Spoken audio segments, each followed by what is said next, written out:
सिर्फ 5 मिनट का मदरसा कुरान और हदीस की रोशनी में। 9 रमजानुल मुबारक। नंबर 1, इस्लामी तारीख। रसूलुल्लाह सल्लल्लाहु अलैहि वसल्लम का हर रमजान का मामूल।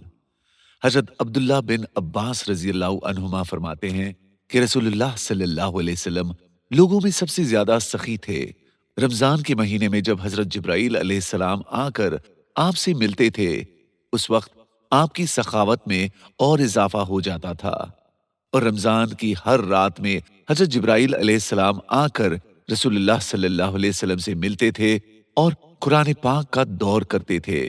और जब हजरत जिब्राइल अलैहिस्सलाम आपकी खिदमत में हाजिर होते तो आप माल खर्च करने में बादलों और पानी को लाने वाली हवाओं से भी ज्यादा सखी हो जाते थे।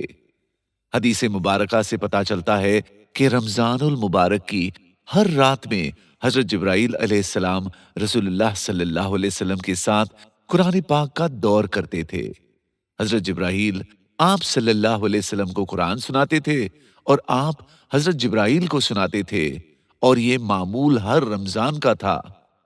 हमारे यहाँ आम तौर पर रमजान के महीने में हुफाज के दौर का जो रिवाज है वो भी आप सल्लल्लाहु अलैहि वसल्लम से साबित है। हुफाज इकराम की कितनी खुशकिस्मती है कि वो दौराने तरावे हर रमजान में कुरान करीम पढ़ने पढ़ाने का फरीजा अदा करके एक ही वक्त में हुजूर सल्लल्लाहु अलैहि वसल्लम और हजरत जिब्राइल अलैहिस्सलाम की सुन्नत पर अमल करते हैं। नंबर 2, अल्लाह की कुदरत। सूरज। सूरज अल्लाह ताला की बनाई हुई एक जबरदस्त मखलूक है। इससे हमें रोशनी और गर्मी हासिल होती है। वो रोजाना मशरिक से निकलता है और मगरिब में डूबता है, लेकिन अल्लाह ताला कयामत के करीब उसे अपनी कुदरत से मशरिक के बजाय मगरिब से निकालेगा। इसकी लंबाई चौड़ाई लाखों मील है और वजन के एतबार से जमीन के मुकाबले में लाखों गुना ज्यादा है। इतने वजनी और बड़े सूरज को मुकर्रर निजाम के तहत चलाना और करोड़ों मील की दूरी से पूरी दुनिया को रोशनी और गर्मी अता करना अल्लाह ताला की कुदरत की बड़ी निशानी है। नंबर 3, एक फर्ज के बारे में। रोजे की हालत में उल्टी वॉमिट का हुक्म।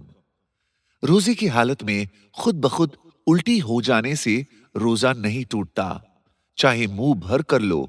अलबत्ता उल्टी को जानबूझकर निगलने या जानबूझकर मुंह भर के उल्टी करने से रोजा टूट जाता है। नंबर 4, एक सुन्नत के बारे में। मस्जिद की सफाई करना सुन्नत है। रसूलुल्लाह सल्लल्लाहु अलैहि वसल्लम खजूर की शाखों से मस्जिद का गर्द गुबार साफ फरमाते थे। नंबर 5, एक अहम अमल की फजीलत। रमजान के 3 हिस्से।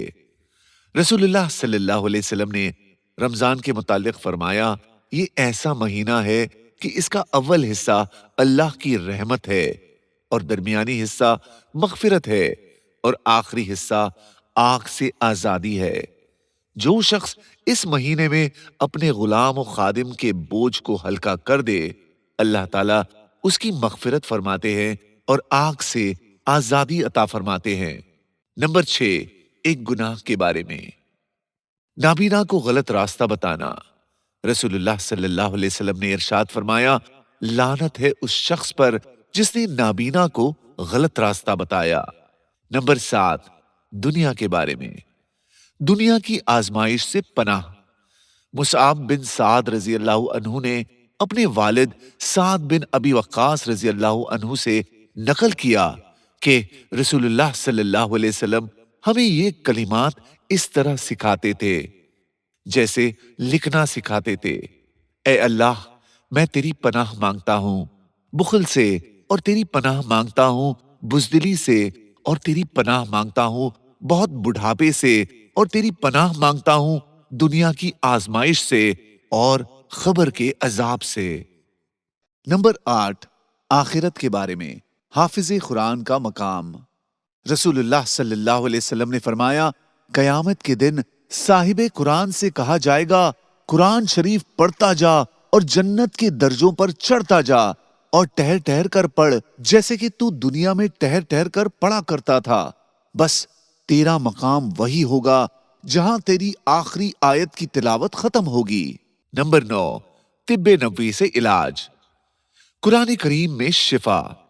قرآن میں اللہ تعالیٰ فرماتا ہے، اے لوگوں، تمہارے پاس تمہارے پروردگار کی طرف سے نصیحت اور دلوں کی بیماری کا علاج قرآن آ چکا ہے، اور وہ ہدایت کا ذریعہ اور مسلمانوں کے لیے رحمت کا باعث ہے۔